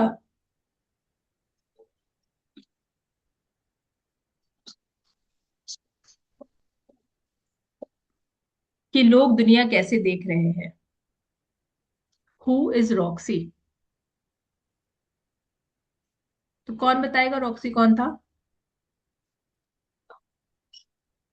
Nothing is good. ओके। सो ये कहानी से हमने ये सीखा, जैसे कि अभी सर भी बात कर रहे थे कि grass is greener on the other side, या फिर हिंदी में ये सेम कहावत है कि दूसरों की थाली में घी ज्यादा दिखता है। तो जब लोग गांव में होते हैं, खेती का काम उन्हें दिया जाता है तो उन्हें वो पसंद नहीं आता। उन्हें लगता है कि शहर जाओ, वहां पे ज्यादा पैसे हम कमा लेंगे और ज्यादा खुश रहेंगे। बट जब शहर में जाते हैं, काफी करीब से वहां की जिंदगी देखते हैं, तब उनको अपना घर, अपना गांव याद आता है। उन्हें लगता है कि गांव की जिंदगी शहर की जिंदगी से बहुत ही अच्छी है, क्योंकि वहां पे बहुत एक इम्पोर्टेंट चीज है, वो है भाईचारा, प्यार, मोहब्बत। लोग एक दूसरे से जुड़ के एक साथ रहते हैं, एक दूसरे के दुखों में साथ में रहते हैं और एक साथ रह के जिंदगी को आगे बढ़ाते हैं। ये एक छोटी सी कमी शहरों में है। और जो टीयर वन सिटीज है, ज्यादातर ये भी देखा गया है कि टीयर वन सिटीज में लोग अपने नेबर्स का भी नाम नहीं जानते। बहुत से लोग ऐसे हैं, सबकी लाइफ इतनी ज्यादा रफ्तार में आगे बढ़ रही है, इतने ज्यादा वो अपने काम में व्यस्त हो गए हैं कि उनको पता ही नहीं कि आसपास क्या चल रहा है, जबकि गांव में ऐसा नहीं होता है।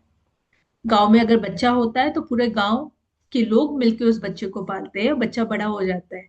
बट शहर में ऐसा नहीं है। या तो बच्चे क्रच में जाते हैं या नानीज आती है, क्योंकि न्यूक्लियर फैमिलीज अब बहुत ज्यादा स्टार्ट हो गई हैं। तो यस, प्रोवर्ब। जगदीप सर, मैं एक चीज ये देख रही हूँ जब से मैंने यहाँ पे रीडिंग स्टार्ट करी है, कि कहीं ना कहीं दोनों बुक्स की स्टोरीज का कोई ना कोई कॉन्सेप्ट एक ही हो जाता है। जैसे आपने प्रोवर्ब यूज किया तो यहाँ पे भी कहीं ना कहीं मुझे उसकी कनेक्टिविटी दिख रही है।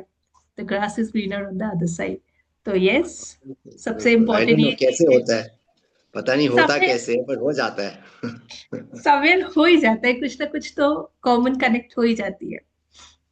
खैर, तो बात ये एक्चुअली, नहीं है। हाँ जी सर। नहीं आप चलिए, आप कहिए। मैं ये कहना चाह रही थी कि जरूरी नहीं है कि गांव की जिंदगी अच्छी है कि शहर की अच्छी है। It's a debatable issue. जहां रहो खुश रहो। और वो खुशी, अभी आपके भी उसमें आया था ये, मैम ने भी, मैडम ने भी उसमें स्टोरी में बोला था कि जहां भी रहो खुश रहो and take life as fun. So enjoy your life to your fullest. Live life as you are the boss, you are the creator. And उसके साथ हर एक पल को बहुत अच्छे से जियो, क्योंकि जिंदगी को अच्छे से जीना ही उसको आगे बढ़ाने में मदद मिलती है। एंड इसीलिए, और इसी चीज को शायद हैप्पीनेस कहते हैं। अपने दिल से किया हुआ काम हमेशा आप एक्स्ट्रा करोगे, न कि आप कम करोगे। एंड इसलिए आप कभी टायर्ड भी फील नहीं करोगे और आप बर्नआउट भी नहीं होगे। और वही काम जो आपको पसंद नहीं है, उसमें आप बहुत जल्दी टायर्ड होते हो, आप बर्नआउट फील करते हो, स्ट्रेस हो जाते हो, क्योंकि वो आपको पसंद ही नहीं आता है। तो जैसे जगदीप सर आपको पहले भी कह रहे थे, काम या जॉब वही करनी चाहिए, करियर उसी में जाना चाहिए जो आपके पसंद का हो। क्योंकि तब आपको लगेगा ही नहीं कि आप काम कर रहे हो, मेहनत कर रहे हो। आपको लगेगा it is fun and that is the way of life. So your mindset is very much important because it tells you about your way, your understanding of life, rather than somebody's pushing you to do something. Over to Jagjeev sir. हाँ जी, तो जैसे विस्नी ने experiment किया, वो वहां पे पहुंचा, उसने काम किया, फिर उसने समझा, उसने अपने आप को समझा उसको क्या चाहिए। तो ये जरूरी है, स्कूल में भी और चीजें ट्राई करें। वो एक्टिविटीज आपको अपॉर्चुनिटी मिलती है, आप ट्राई करें, देखें आपको क्या अच्छा लगता है क्या नहीं अच्छा लगता, और उस बेसिस पे बाद में डिसीजंस लें। तो विस्नी ने वही किया, वो बाहर गया, उसने देखा यहाँ पे ये एडवांटेज है, ये डिसएडवांटेज है, और उसको लगा कि वापस आना बेहतर है उसकी लाइफ के लिए। तो अपने आप को समझना बहुत बहुत जरूरी है, और समझना आपको क्या चाहिए, तो वो बहुत जरूरी है। और दूसरी बात, विस्नी ने एक चीज कही थी कि जो किसान का काम था वो भले भले ही वो कह रहा था कि मुश्किल है पर फिर भी वही करेगा। तो आज के दिन में सारी दुनिया में ये चीज हो रही है कि कोई खेती बाड़ी का काम करना नहीं चाह रहा। तो ये बहुत हमारे देश में भी ये दिक्कत आ रही है। आप इतने हमारे मतलब 1.4 बिलियन लोग हैं पर फिर भी खेतों में काम करने के लिए इतने लोग तैयार नहीं हैं आज के दिन में, बिकॉज मुश्किल काम है ये। तो ये दिस इज सम ये दिख रहा है आज के दिन में और दुनिया भर में ऐसे हो रहा है। तो this is also a reality of today's world. So back to you Yes, money. certainly, sir. It is seen कि फार्मिंग अब बहुत कम हो गई है एंड इसीलिए ऑर्गेनिक फार्मिंग के नाम पे बहुत सारे पैसे भी लिए जा रहे हैं, बिकॉज काफी ज्यादा केमिकल्स वगैरह चीजों पे पड़ रहे हैं। एंड चूंकि हाईवेज बन रहे हैं एंड काफी कंस्ट्रक्शन हो रहा है, तो फार्मिंग लैंड सब सेल कर रहे हैं, बिकॉज उन्हें लगता है कि पैसे तो मिल ही रहे हैं, उसी से हम अपनी जिंदगी जी लेंगे। बट तीन चीजें चूंकि लाइफ के लिए बहुत ज्यादा जरूरी है, we all know about it, रोटी कपड़ा और मकान। तो रोटी जो सबसे important and first priority list में है, वो अब कम होती जा रही है क्योंकि फार्मिंग कम हो गई है। एंड दूसरी चीज मैं यहाँ पे ये बोलना चाहूंगी, इंटर्नशिप। हर स्कूल में जो भी आप काम करते हो, आपको वेरियस चीजें, वेरियस सब्जेक्ट पढ़ाए जाते हैं, वेरियस सब टॉपिक्स पढ़ाए जाते हैं और काफी स्किल्स भी आप वहां से लेते हो। ये सब चीज इसलिए इम्पोर्टेंट है जो आपको समझ में आए कि आप क्या चीज पसंद करते हो, क्योंकि काम वही करना चाहिए जो आपकी पसंद का हो। एंड काफी चीज काफी डायमेंशन में जब आप वर्क करोगे तभी आपको समझ में आएगा कि आपको क्या पसंद आ रहा है। इसलिए यस, सारे काम को करो, समझो अपने आप को, थोड़ा अपने आप में रिफ्लेक्ट करो, इंट्रोस्पेक्ट करो, तब आपको पता चलेगा कि आपको लाइफ में आगे बढ़ना क्या है। ये बहुत अच्छी अपॉर्चुनिटी है रिफ्लेक्शन की। इसलिए हम भी आपको इंसिस्ट करते हैं कि आप जो भी आपने स्टोरी में सुना, समझा, आसपास देखा, उसके बारे में कुछ रिफ्लेक्ट करिए और रिफ्लेक्ट करके हमें भेजिए। जैसे एक आपको भी अपने आप के बारे में सेल्फ अवेयरनेस होगी, और जब आप सेल्फ अवेयरनेस होगी तभी आप अपने आप को मैनेज कर पाओगे, सेल्फ मैनेज कर पाओगे, बिकॉज सेल्फ अवेयरनेस से ही सेल्फ मैनेजमेंट होती है। एंड तभी आप सोसाइटी को भी आप ध्यान से देख करके समझ पाओगे कि what is the pros and con and what is the requirement to live your life in order to be a happy yourself. With this, I end today's session. Thank you everyone for joining. Do write to us. I am giving you my email ID. It is there in the chat box. In case you want to write, get back to us. Do let me know about it. Otherwise, आप अपने जो school के coordinators हैं, जो हमारे GSA के coordinators हैं, उनके साथ भी आप अप्रोच करके आप अपने राइटअप को मुझे भेज सकते हैं, क्योंकि बहुत से स्टूडेंट्स मुझे डायरेक्टली नहीं भेजते हैं, वो अपने स्कूल कोऑर्डिनेटर्स के थ्रू भेजते हैं। सो चॉइस इज योर्स, आप पर्सनली भेजना चाहो, my email ID I have already given, और अगर आप अपने स्कूल कोऑर्डिनेटर के साथ भेजना चाहो तो that is again it is good about it. जरूरी नहीं आप कहानी ही लिखे या कुछ लिख करके ही भेजे, आप वीडियो भी शूट कर सकते हैं, और या फिर आप कुछ डूडल भी कर सकते हैं, या कुछ और भी एक एक छोटा सा पिक्चर बना के भी दे सकते हैं, जैसे कि आपने देखा तलत ने भेजा था। So choice is yours, there is no limit for anything, but important is reflection and introspection. With that note, happy Sunday, enjoy the rest of the day. Bye bye, take care. Bye. Thank you, ma'am.